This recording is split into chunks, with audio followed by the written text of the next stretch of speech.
In the finance panels, right, these are the only panels that show currency.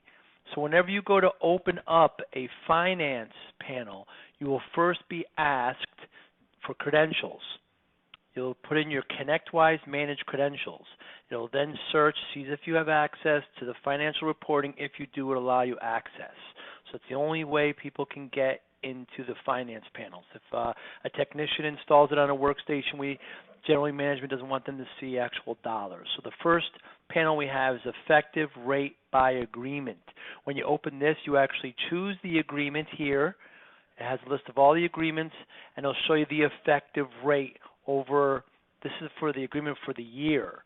Again, you could send to Excel. You can actually select agreements. You can actually select the year you want to see the effective rate by each agreement for the entire year. Fascinating. By the way, send to Excel. It does a lot more. A lot of these panels in finance does a lot more magic once it goes into Excel. Effective rate by agreement.